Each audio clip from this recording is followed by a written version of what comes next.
At my son's birthday party, my granddaughter grabbed my arm in a panic. "Grandpa, let's get out of here. Now." Now, I was stunned. "Why?" I asked. "Just go, please," she begged. I trusted her, and it saved me from a terrible act on the part of my son. You would not believe what he was planning to do. Before we continue, please subscribe to the channel and let us know where you are listening in the comments. Dad, I need you to listen to me this time without jumping to conclusions. Trevor burst through my front door mid-sentence, not bothering to knock. His confidence felt rehearsed, like he'd practiced this moment in his car outside. I removed my reading glasses slowly, folding the evening newspaper and setting it aside. The leather armchair creaked as I straightened. "Evening to you too, son." My voice carried 40 years of dealing with overeager contractors who promised the impossible. "What's so urgent it couldn't wait for a proper greeting?" He paced toward my bookshelf, then spun back, hands gesturing wildly. "This is it, Dad, the opportunity I've been waiting for. A real estate syndicate with guaranteed returns." I stood, moving to my filing cabinet with deliberate steps. Trevor's eyes followed nervously as I retrieved a manila folder, marked, "Trevor, Investments, 2019-2025. "Guaranteed, you say?" I spread the documents across my coffee table. 15% returns, perhaps? Maybe 20? "Dad, this is different." Like the Miami condos were different. I pulled out a receipt. $75,000. Gone in 3 months when your guaranteed rental income turned into a foreclosure notice. Trevor's jaw tightened. His confident posture crumbled as he recognized the papers. Bank statements, contracts, canceled checks, all chronicling his spectacular failures. "You never trust me." His voice rose, echoing off the hardwood floors. "Every time I try to build something, you sabotage it with your negativity." I opened another folder. The cryptocurrency mining equipment that never arrived. $50,000 to a scammer you met online. That was different, I continued shuffling papers. The food truck business with a convicted felon as your partner. 30,000 startup costs. Lasted exactly 93 days. Trevor's face flushed red. He grabbed his jacket from where he'd thrown it on my couch, movements sharp and angry. "You're impossible. This syndicate has real properties, real investors, real returns. Show me the documentation." "I don't have it with me, but..." "Then you don't have my money." The silence stretched between us like a chasm. Outside, evening shadows crept across my lawn. A neighbor's dog barked somewhere down Maple Street. Trevor's shoulders sagged momentarily, then squared again. "Fine. When this deal makes millions without you, don't come crawling back asking for your cut." He stormed toward the door, footsteps heavy on my oak floors. The front door slammed hard enough to rattle my windows. Through the glass, I watched him fumble with his car keys. His earlier confidence completely evaporated. The engine roared to life with unnecessary force. Gravel scattered as he backed out of my driveway too fast, tires squealing slightly. Red taillights glowed angry in the gathering dusk as his car disappeared around the corner. I remained standing by the window, watching the empty street long after the sound of his engine faded. The red glow of taillights disappeared around Maple Street corner. I stepped back from the window, my reflection ghost-like in the darkening glass. The house felt hollow now, filled with echoes of raised voices and slammed doors. I moved to the kitchen, my feet finding their familiar path across creaking floorboards. The coffee ritual helped. Grinding beans, measuring water, the steady drip that filled the evening silence. 40 years of marriage had taught me that some conversations required coffee afterward, even when conducted alone. Steam rose from my mug as I carried it to my study. The filing cabinet drawer opened with a metallic whisper. Manila folders emerged in chronological order, each one a lesson Trevor refused to learn. Miami first, the real estate prospectus had looked legitimate enough. Glossy brochures featuring pristine condominiums overlooking Biscayne Bay. Trevor had been 34 then, still optimistic about quick fortunes. The developer vanished with investors' money before breaking ground. $75,000 gone. I spread the cryptocurrency documents across my desk. Mining equipment that existed only in online advertisements. Trevor had shown me YouTube videos of supposed mining farms, convinced he'd discovered the future of wealth. The scammer's website looked professional until it disappeared overnight, taking 50,000 with it. The food truck partnership came next. Trevor's business plan had actually impressed me initially. Locally sourced ingredients, downtown location near the courthouse. Then I discovered his partner's criminal history. Embezzlement. The man had stolen from his previous employer, but Trevor dismissed my concerns as paranoia. 3 months later, the partner disappeared with the equipment and remaining startup funds. Coffee cooled in my mug as I reviewed bank statements documenting casino bailouts. Foxwoods, Mohegan Sun, occasional trips to Atlantic City with Meredith. Small amounts at first, 500 here, 1,000 there. The requests increased after his marriage, just until my next commission check became his standard plea. Each folder told the same story. Trevor's eternal optimism colliding with harsh reality, but tonight felt different. His anger had been sharper, more desperate. The way he'd avoided eye contact when describing his syndicate, the vague answers about documentation, classic signs I'd learned to recognize from decades of screening subcontractors. I thought about Meredith's influence. Before their marriage, Trevor's schemes had been smaller, less frequent. She encouraged his grandiose thinking, pushed him toward bigger risks. Her expensive tastes required expensive solutions. The family photo on my desk showed happier times. Trevor at 18, accepting his high school diploma.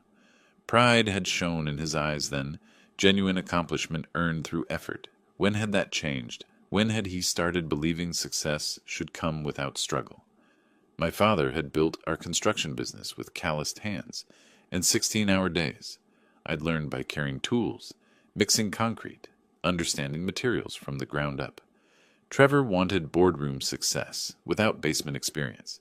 The study lamp cast warm light across financial wreckage spanning 6 years, nearly $200,000 lost to schemes, scams, and simple poor judgment. Each time, I'd hoped this would be his learning moment. Each time, he'd convinced me the next opportunity would be different, but enabling wasn't helping. Every rescue delayed his reckoning with reality. I gathered the papers methodically, returning each folder to its proper place. The filing cabinet closed with finality. Outside my window, streetlights flickered on automatically, illuminating empty sidewalks. Tomorrow would bring new challenges, but tonight's decision felt right. Sometimes the greatest kindness was saying no. I turned off the desk lamp and headed upstairs, leaving the study in darkness. Morning sunlight streamed through the kitchen window as I folded my grocery list into my wallet. The confrontation with Trevor felt like a distant storm now, necessary but finished. Coffee had cleared my head, shower had washed away yesterday's tension, and today offered the simple pleasure of routine tasks. I grabbed my reusable shopping bags from the pantry hook, checked that my car keys were in my pocket, and headed for the front door. The morning air carried the scent of Mrs. Henderson's lilacs blooming next door. Perfect spring weather for errands. My stride faltered halfway down the brick walkway. Something was wrong with my Honda. The car sat lower than normal, tilted at an odd angle like a wounded animal. All 4 tires were completely flat, the vehicle resting almost on its rims. My stomach dropped as I approached the silver sedan. This wasn't gradual deflation from age or weather. Each tire showed identical puncture marks near the sidewall, small, precise holes that could only have been made deliberately. I knelt beside the front passenger tire, running my finger around the rubber. A metallic object protruded from the puncture. A roofing nail, the same type I kept in my workshop for emergency repairs. Walking around the entire vehicle, I found the pattern repeated on each wheel. 4 nails, 4 tires, 4 precise acts of vandalism committed sometime between midnight and dawn. The timeline crystallized in my mind. Last night's argument, Trevor's explosive anger, his threat about not coming crawling back when his deal succeeded, and now this, professional sabotage delivered under cover of darkness. I pulled out my phone and dialed Trevor's number. He answered on the 3rd ring, voice thick with sleep. "Dad? What's wrong? It's barely 9 o'clock. Son, I found my tires damaged this morning, all 4 of them punctured." A pause. When Trevor spoke again, his tone had shifted to concerned sympathy. "Dad, that's terrible. Probably neighborhood kids. You know how they get during spring break. All 4 tires, Trevor. Professional job. Nails driven in at exactly the right angle to ensure maximum damage. Are you... Another pause. Are you accusing me of something? The hurt in his voice sounded genuine, but I'd heard Trevor lie before. About his gambling losses, about his failed investments, about his promises to change. Just checking if you saw anything unusual when you left last night. Strange cars, people walking around. I drove straight home, Dad. Look, I know we had words yesterday, but I would never... This is vandalism. You should call the police. Should I? What proof did I have beyond timing and suspicion? Trevor's denials sounded convincing, and my accusation could destroy what remained of our relationship permanently. I'll handle it through insurance, I said finally. Thanks for the concern. Dad, wait. I'm sorry about yesterday. About everything. We both said things. Let's discuss it later, son. I need to call AAA.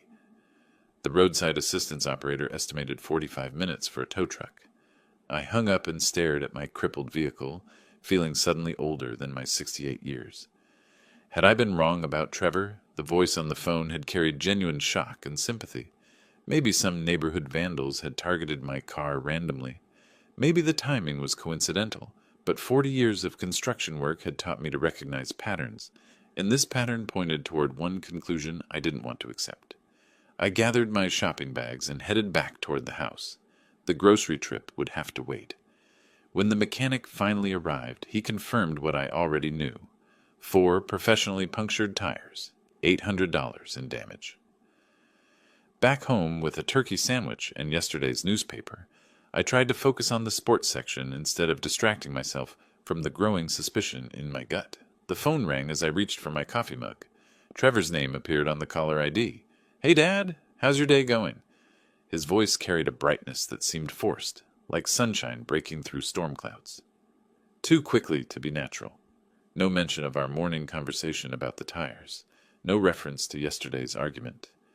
It's been interesting, I replied carefully. Spent the morning at Morrison's Tire Center. Oh, right, the vandalism thing. That really stinks. Listen, I'm calling with good news, though. Tomorrow's my birthday, and Meredith's planned something special. I set down my sandwich. Trevor's 40th birthday. In all the drama of recent days, I'd completely forgotten. Nothing fancy, he continued. Just family dinner at 6. Molly will be there, and a few close friends. Would mean a lot to have you there, Dad. The invitation caught me off guard. After yesterday's explosive confrontation and this morning's tire incident, I'd expected continued silence between us, not a cheerful party invitation. That's thoughtful of you to invite me, I said, testing the waters. Come on, Dad. I know we don't always see eye to eye on financial stuff, but we're family. Molly specifically asked if Grandpa would come. She's excited to see you. The mention of my granddaughter stirred something protective in my chest. Molly had always been the bright spot in family gatherings, untainted by her parents' financial dramas. If she wanted me there, how could I refuse? What should I bring? I asked. Just yourself. Meredith's handling everything. Food, decorations, the whole works. She's really gone all out this year. That explained the expense. Meredith's all out typically meant costs that would strain Trevor's already precarious finances. But for once, that wasn't my problem to solve. Of course I'll be there. 6 o'clock sharp. Fantastic. Oh, and Dad, thanks for not making a big deal about yesterday. I was stressed about work stuff. Took it out on you unfairly. The apology sounded genuine, tinged with the vulnerability I remembered from Trevor's childhood. Maybe I had misjudged the tire situation. Maybe he was genuinely trying to repair our relationship. Water under the bridge, son. See you tomorrow. After hanging up, I sat in my kitchen feeling cautiously optimistic. Family dinners had been rare since Trevor's marriage to Meredith. Her social calendar usually relegated family time to holidays and obligatory appearances. But a birthday celebration offered a chance to reconnect, to bridge the gap that had opened between us. Molly would be there, probably excited to show me her latest college adventures. Trevor might be in a better mood, surrounded by friends and family. I finished my sandwich while considering gift options. Nothing too expensive. That would send the wrong message after yesterday's conversation. Something thoughtful but practical. Maybe a nice set of hand tools for his garage projects, or a book about business management he might actually read. The afternoon stretched ahead peacefully. Tomorrow's party had given me something positive to anticipate, instead of dwelling on punctured tires and family tensions. Perhaps this was Trevor's way of extending an olive branch, his attempt to smooth over our recent difficulties. The timing might seem suspicious, but birthdays had a way of putting family conflicts into perspective. I cleared my lunch dishes and headed to the living room to browse online for appropriate gifts. For the first time in 2 days, I felt genuinely hopeful about my relationship with my son. The next day, as the taxi pulled away from Trevor's house, I stepped out onto the brick walkway, holding the carefully wrapped gift under my arm. The evening air carried the aroma of barbecue and laughter from the backyard. Through the front windows, I could see people moving around, more guests than I expected for a simple family dinner. Trevor appeared at the front door before I could knock, his face bright with what seemed like genuine enthusiasm. "Dad, you made it. Come in, come in." The house had been transformed. Where I remembered modest furnishings, expensive-looking decorations now adorned every surface. Crystal glasses caught the light from a new chandelier I'd never seen before. The spread of food visible through the kitchen doorway looked professionally catered. "Happy birthday, son." I handed him the gift, a quality tool set I'd selected after careful consideration. 40 years. Hard to believe. "Thanks, Dad. This means everything." Trevor's smile faltered for just a moment, something unreadable flickering across his face. "Meredith, Dad's here." She emerged from the kitchen wearing an elegant dress that probably cost more than most people's monthly mortgage payment. "Glenn, so wonderful you could make it. Let me introduce you to everyone." The living room buzzed with conversation. Young professionals I didn't recognize mingled with wine glasses discussing careers and investments. The alcohol selection impressed me. Premium brands that Trevor definitely couldn't afford on his sales income. "Grandpa!" Molly's voice cut through the crowd. She rushed over, wrapping me in a hug that felt like the most genuine greeting I'd received all evening. "I'm so glad you came." "Wouldn't miss your father's birthday, sweetheart. How's college treating you?" "Finals are next week, but I'm managing." "Want me to get you something to drink?" "Dad stocked your favorite beer."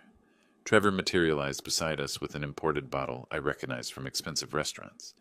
"Remember this one, Dad? You ordered it at that steakhouse in Portland last year." I accepted the beer, touched that he'd remembered such a small detail. Maybe his invitation had been sincere after all. Maybe the tire incident really had been random vandalism, and I'd been too quick to suspect my own son. The evening progressed with surprising warmth. Trevor's friends included me in their conversations, asking about the construction business, with apparent genuine interest. Meredith kept my glass filled, appearing beside me whenever it emptied with a fresh drink and a bright smile. "This is quite a spread," I commented during dinner, gesturing at the array of catered dishes. "Must have cost a fortune." Trevor waved dismissively. "Meredith's been saving for months. She wanted this birthday to be special." But the math didn't add up. The catering alone would have cost thousands, not counting the alcohol, decorations, and new furniture. Where had they found money for such extravagance when Trevor had been begging me for investment capital just days earlier? "Another wine, Glenn?" Meredith appeared with a bottle of Cabernet that probably cost more than my weekly grocery budget. "This pairs beautifully with the beef." I nodded, feeling the warm buzz of alcohol beginning to soften my edges. The evening's contradictions seemed less important now, overshadowed by the simple pleasure of family celebration. Molly sat beside me, chatting about her psychology classes, her presence a reminder of what truly mattered. Trevor stood to make a toast, raising his glass with theatrical flourish. To family, to second chances, to the future. Everyone drank. The wine was exceptional. Smooth, rich, probably aged longer than some of Trevor's friends had been alive. As the evening wore on, I found myself relaxing completely for the first time in days. But something nagged at me.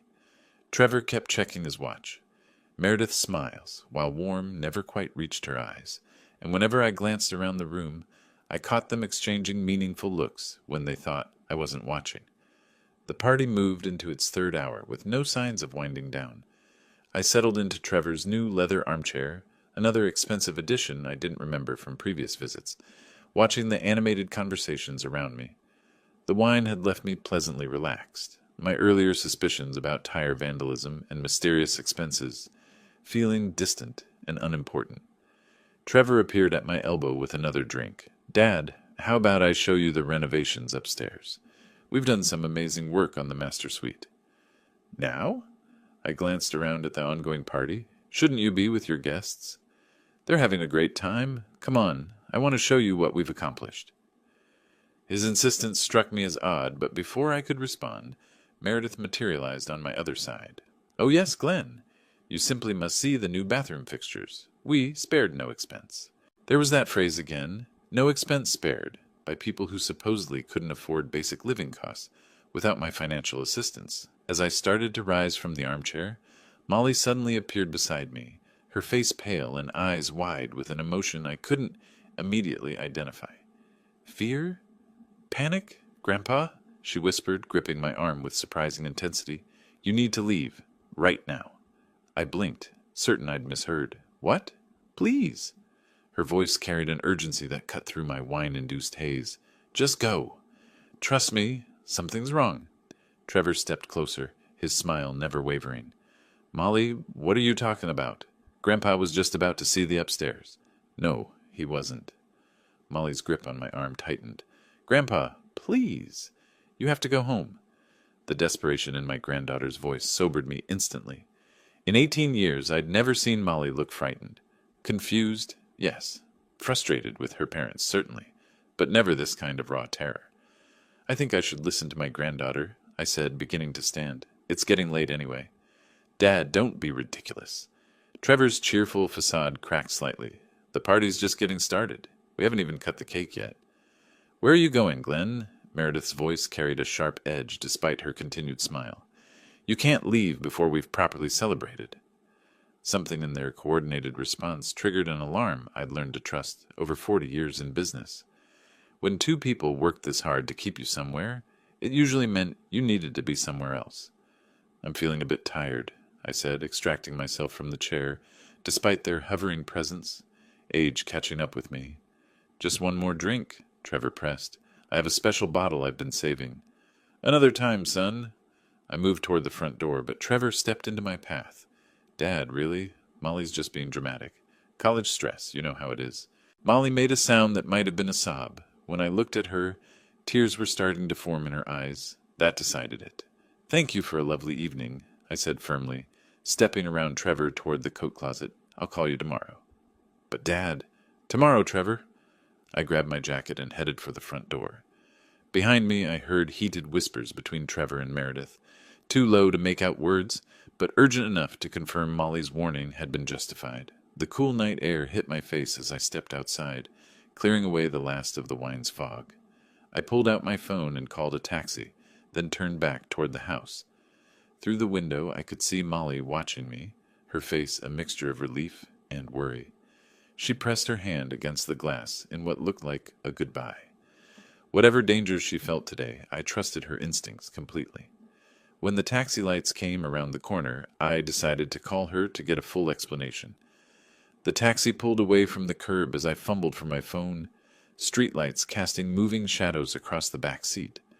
My hands trembled slightly, whether from the evening's alcohol or the adrenaline of escape, I couldn't tell. The driver glanced at me in the rearview mirror, probably wondering why his passenger looked like he'd fled a crime scene. I dialed Molly's number, praying she could talk privately. She answered on the first ring. Grandpa, are you okay? Are you safe? The urgency in her voice confirmed my worst fears. Whatever I'd escaped tonight had been real and dangerous. I'm in a taxi, heading home. Molly, what was happening back there? Why did you warn me? A long pause. I could hear muffled party sounds in the background, then a door closing. I overheard Mom and Dad talking yesterday, she said, her voice dropping to a whisper. They had some plan involving you and tonight's party. What kind of plan? They wanted to get you drunk and make you sign business documents. Something about transferring your company to Dad. The words hit me like a physical blow. My own son plotting to steal everything I'd built over 4 decades of backbreaking work. Are you certain about this, Molly? Grandpa, there were lawyers waiting upstairs in the guest bedroom. Mom kept checking the time, making sure you were drinking enough wine. Dad kept trying to get you to go upstairs for that tour of their renovations. The pieces clicked into place with sickening clarity. The expensive party, the constant drink, refills, Trevor's nervous energy, Meredith's calculating smiles. They'd orchestrated an elaborate trap, and I'd walked right into it. How much did you overhear? Enough to know they planned this right after your argument Tuesday night. Mom said you were being selfish, keeping all that money when Dad needed it for his investments. My grip tightened on the phone. They called me selfish? Mom was really confident it would work. She said once you had enough drinks, you'd sign anything they put in front of you. Something about how older people get confused when they drink. The casual cruelty of their assessment stung almost as much as the betrayal itself. They'd reduced me to a mark, an obstacle to overcome through deception and exploitation. Molly, listen to me carefully. You have to promise me something important. What? Don't tell your parents about this conversation. They didn't say anything to you for telling me to go, did they? Okay, I'll keep quiet. Dad asked me why I did it, and if I knew anything about tonight. I said no, and said that I told you to leave because it gets very dangerous in our neighborhood late at night, and I went to my room. They think I don't know about their plans. Promise me, I'll deal with this situation, but you have to be careful. Can you do that? Yes, but what if they try something else? Mom was so sure it would work. You saved all my work tonight, Molly. I'm proud of the woman you're becoming. The taxi turned onto Maple Street, my house visible in the distance. Mrs. Henderson sat on her front porch, her evening routine unchanged by the drama unfolding in her neighborhood. I have to go, sweetheart. Thank you for being the only person in this family I can trust completely. I love you, Grandpa. I love you too. Remember, if you need anything, call me. As I ended the call, one thought echoed in my mind. This betrayal wouldn't go unanswered. The taxi's taillights disappeared around the corner as I stood in my driveway, fishing for house keys with unsteady hands. The familiar weight of home felt different now. Not just a sanctuary, but a fortress under siege. Evening, Glenn. You're getting home late tonight. Mrs. Henderson's voice carried across the small gap between our properties. She sat on her front porch in the wicker chair that had occupied that spot for as long as I'd known her, wrapped in a light shawl against the spring evening chill. Good evening, Dorothy. Just visiting Trevor. I see you got your car fixed. New tires look good. I paused, keys halfway to the lock. How did you know about the tire problem? She was quiet for a moment, rocking gently in her chair. Then she stood and walked to the porch railing, close enough that we could speak without raising our voices. Well, I was sitting out here Tuesday evening. You know how I like the evening air? I saw something that troubled me, but wasn't sure if I should mention it. A chill ran down my spine that had nothing to do with the night temperature. What did you see, Dorothy? I think you should know what really happened to your tires, Glenn. I walked closer to her property line, my heart beginning to race. Tell me. I saw Trevor leaving your house that night, around 9:30. He walked around your car with something in his hand. Looked like he was checking each tire. Then he knelt down by each one, did something, and stood up, looking around to see if anyone was watching. The confirmation hit me like a sledgehammer. Not random vandalism, not neighborhood kids. My own son methodically destroying my property in a calculated act of revenge. Are you certain it was Trevor, Dorothy? Glenn, I've known that boy since he was little. It was definitely him. This was right after I heard raised voices from your house. Not that I was listening intentionally, but sound carries on quiet evenings. She'd witnessed the entire sequence. Our argument, his departure, his immediate retaliation. The timeline painted a picture of premeditated malice that went far beyond desperate financial need. He didn't see me sitting here in the shadows, she continued. I keep my porch light off in the evenings. Easier to see the stars. I appreciate you telling me this, Dorothy. I wasn't sure if I should say anything. Family matters are delicate, and I don't like to interfere. But when I saw you getting those expensive new tires, I thought you should know the truth. First, the lawyer trap Molly had revealed. Now confirmed tire vandalism from Mrs. Henderson. My son had launched a systematic campaign against me. Property damage followed by an elaborate scheme to steal my business. This wasn't desperation anymore. This was war. Let's keep this between us for now, I said, maintaining outward composure despite the rage building inside me. Of course, Glenn, but that boy needs to learn some respect for what you've built. You've worked too hard to have someone, even family, tear it down out of spite. Mrs. Henderson's words carried the weight of 40 years of neighborhood observation. She'd watched Trevor grow up, seen his gradual transformation from promising young man to bitter disappointment. Her assessment couldn't be dismissed as outsider judgment. "Thank you for being a good neighbor, Dorothy. I should get inside. It's been a long day. You take care of yourself, Glenn, and remember, if you ever need someone to verify what I saw, I'm not afraid to tell the truth." I nodded, touched by her loyalty, then walked toward my front door. Behind me, I heard her settle back into her rocking chair, resuming her evening vigil over our quiet street. Inside my house, I turned on every light and stood in my living room, surrounded by 40 years of honest work and careful accumulation. Everything Trevor had tried to steal. Tonight, through lawyers and manipulation, everything he'd already begun destroying, through vandalism and betrayal. The systematic nature of his attacks, financial manipulation followed by property damage followed by elaborate legal trap, revealed a calculated campaign rather than desperate impulses. My son had declared war on me, time to respond accordingly. Dawn broke gray and overcast, matching the cold determination that had settled in my chest overnight. Sleep had come in fragments, interrupted by mental cataloging of Trevor's betrayals and systematic analysis of his vulnerabilities. Now, at 7 a.m., I sat at my kitchen table with steaming coffee and a legal pad, ready to transform 40 years of business experience into a weapon. The emotional shock had crystallized into something far more dangerous: strategic clarity. Trevor wanted to play hardball with a man who'd built an empire from nothing. Time to remind him who taught him everything he knew about business. I moved to my study and pulled out the filing cabinet containing Trevor's investment history.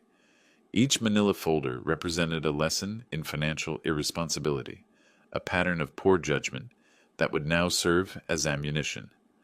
The Miami condo scheme, the cryptocurrency disaster, the food truck partnership with a convicted felon, all documented with contracts, bank statements, and communication records. But this wasn't about revisiting old failures. This was about weaponizing information. Trevor had made 3 critical mistakes in his campaign against me. First, he'd underestimated my business connections. Second, he'd forgotten I possessed documentation of every failed venture he'd ever undertaken. Third, he'd assumed family loyalty would protect him from consequences. Wrong on all counts. I spread the investment documents across my desk chronologically. $75,000 lost in Miami when the developer vanished. $50,000 evaporated in cryptocurrency mining equipment that never materialized. $30,000 invested in a food truck business that collapsed when Trevor's partner, a man with embezzlement convictions, disappeared with the remaining funds. Each disaster had involved other investors, people who'd trusted Trevor based on his connection to my reputation. Marcus Thompson had lost $25,000 in the Miami project. David Rodriguez had invested $35,000 in the cryptocurrency scheme. Jennifer Walsh had contributed $20,000 to the food truck venture. They'd all lost money because they trusted my son. More importantly, they all belonged to Lewiston's tight-knit business community. Marcus served on the Chamber of Commerce. David chaired the local investment group. Jennifer worked in financial services and valued transparency above all else. Perfect channels for information distribution. I retrieved my contact database and began compiling phone numbers and addresses. Anonymous tips required careful execution, professional presentation, documented evidence, and plausible deniability. The construction industry had taught me that destruction required surgical precision, not emotional outbursts. Phase 1 would expose Trevor's pattern of financial mismanagement to his previous victims. Once they started comparing notes, the investment community would quickly understand they'd been systematically deceived. Phase 2 would target Meredith's professional relationships. Her expensive tastes suggested income sources beyond Trevor's struggling sales career. A woman that calculating had to have business vulnerabilities worth exploiting. Phase 3 would involve legal and financial consequences designed to cripple their ability to attempt future schemes against anyone. The beauty of this approach lay in its sustainability. I wouldn't need to maintain any deception or cover story The evidence would speak for itself, and Trevor's victims would draw their own conclusions about his character and business practices. I opened my laptop and created an anonymous email account specifically for this operation. Professional courier services could handle document delivery. Timing would be crucial. Friday afternoon deployment to ensure weekend processing time and Monday consequences. The phone rang, startling me from my planning. Trevor's name appeared on the caller ID. I let it ring. Whatever excuses or explanations he wanted to offer could wait. Right now, I had work to do. By 1 o'clock Friday afternoon, my study resembled a war room. Investment documents lay arranged chronologically across my desk, organized by investor and loss amount. 3 large manila envelopes sat ready for courier delivery, each containing enough documented evidence to destroy what remained of Trevor's financial credibility. The first package was addressed to Marcus Thompson, who'd lost $25,000 in Trevor's Miami condo scheme. Inside were photocopies of the original investment contract, bank transfer records, and email communications showing Trevor's awareness that the developer was facing bankruptcy proceedings even as he continued collecting investor money. The second envelope contained David Rodriguez's cryptocurrency catastrophe documentation, $35,000 invested in mining equipment that existed only in online advertisements. I'd included the email thread where Trevor admitted the supplier looked questionable, but insisted the returns were too good to pass up. Jennifer Walsh's package detailed the food truck disaster, $20,000 invested in a business partnership with a convicted embezzler. The contract Trevor had signed included background check requirements he'd deliberately ignored. Each envelope contained a simple cover letter. Information for your consideration regarding Trevor Myers' business practices. Please review the attached documentation and draw your own conclusions. No accusations, no emotional appeals, just facts, dates, and financial records that spoke for themselves. I called Premier Courier Service and arranged same-day delivery to all 3 addresses. The timing was perfect. Friday afternoon would give the recipients weekend time to study the materials and contact each other before Monday's business day began. Anonymous delivery, the dispatcher confirmed. No problem. We'll need cash payment on pickup. Professional courier services asked no questions about anonymous packages. In 40 years of business, I'd learned that legitimate operations often required discreet information sharing. The packages left my house at 2:30 p.m. By evening, 3 of Lewiston's most connected business professionals would be reviewing documented evidence of Trevor's systematic deception of his investors. Marcus Thompson controlled significant influence in the Chamber of Commerce. David Rodriguez chaired the investment group that vetted local business opportunities. Jennifer Walsh's financial services firm advised half the entrepreneurs in town. Trevor had picked the wrong people to defraud and the wrong father to betray. My phone rang again. It was Trevor's 3rd attempt to reach me since last night. This time I answered. Dad, thank God. I've been trying to reach you since last night. I was busy, son? About yesterday, why did you listen to Molly and leave? Did she tell you something? I was just tired. It's been a long week. Listen, about yesterday, I'd like you to come over again. Meredith worked so hard on the party. She was disappointed when you couldn't stay. The casual lie rolled off his tongue with practiced ease. No mention of lawyers or signing papers. No acknowledgement of the trap I had escaped. The party was great, I said neutrally. Please thank Meredith for her hospitality. Of course. Hey, maybe we could have lunch next week. I've been thinking about our conversation on Tuesday night, and I may have some new investment ideas that will solve your problems. More intrigue. More attempts at manipulation. This man never learned. Let me check my schedule, and I'll call you back. Sure, Dad. Love you. Goodbye, Trevor. I hung up and checked the clock. 3:15 p.m. The packages had been in transit for 45 minutes. By 6 o'clock, 3 very influential people would be reading very detailed accounts of my son's business failures. The phone rang immediately. Unknown number. I didn't answer. Part of me hoped it was Marcus Thompson calling to verify the information he'd just received, but maintaining anonymity was crucial to the operation's success. Let the evidence work. let Trevor's victims reach their own conclusions. By Monday morning, the local business community would be buzzing with documented proof of Trevor Myers' systematic deception of his investors. Phase 1 was in motion. Monday morning brought confirmation that my investor campaign had achieved its intended effect. The phone had rung 6 times before 8 a.m. Business associates asking carefully worded questions about recent information regarding Trevor Myers' investment history. Word was spreading through Lewiston's business community exactly as I'd planned. Marcus Thompson had called David Rodriguez Sunday evening to compare notes. David had reached out to Jennifer Walsh to verify what they'd all received. By Monday morning, 3 of the town's most influential business professionals were warning their networks about Trevor's documented pattern of investor deception. Phase 1, complete success. Time for Phase 2. I settled into my study with fresh coffee and opened a new manila folder labeled Meredith Myers, Professional Standing. If Trevor was the desperate gambler, Meredith was the calculating mastermind who'd orchestrated the birthday party trap. She deserved equal consequences. Meredith worked as a senior client relationship manager at Pinnacle Financial Consulting, handling high net worth accounts that required absolute trust and professional integrity. Her position depended entirely on her reputation for ethical behavior and sound judgment. Perfect vulnerability. I spent the morning making discreet inquiries through my business network. Construction companies often worked with financial consultants, giving me legitimate reasons to ask questions about local firms and their personnel. The information proved illuminating. Meredith had been seen frequently at the Marriott Lounge on weekday afternoons, always with the same well-dressed professional man.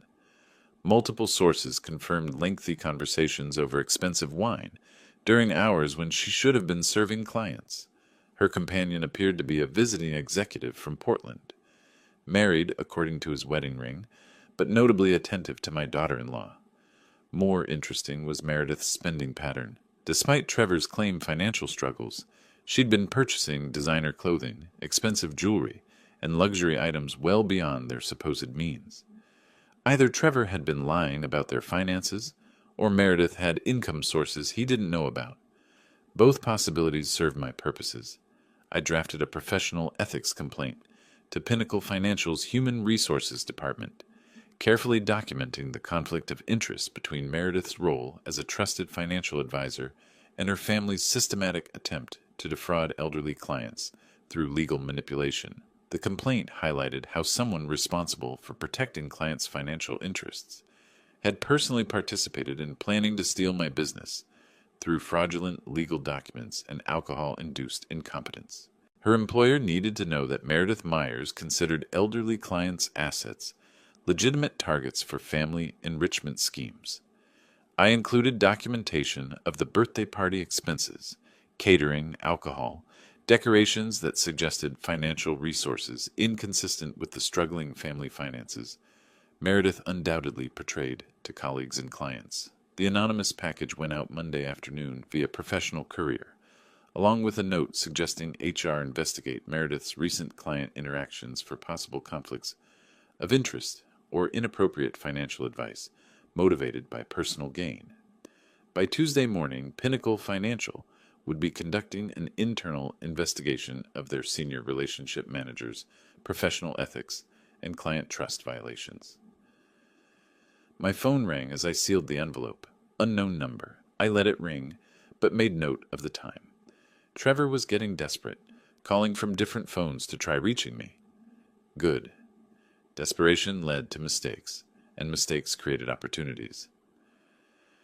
The systematic destruction of both conspirators was proceeding exactly as planned. Tuesday afternoon brought the sound I'd been expecting, car doors slamming in my driveway with unnecessary force, followed by rapid footsteps on my front walkway. Trevor and Meredith had come calling together, unified in their desperation. The aggressive knocking confirmed their emotional state before I opened the door. Both stood on my porch, faces flushed with anger and panic. Trevor's usual confidence had evaporated, replaced by the cornered animal look of a man facing complete ruin. Meredith's calculated composure had cracked, revealing the raw fury beneath her polished exterior. "We need to talk," Trevor said, pushing past me into the house. "Now." "We know what you've been doing, Glenn," Meredith added, following her husband into my living room. I closed the door calmly and gestured toward the couch. "I've been expecting this conversation. Please, sit down."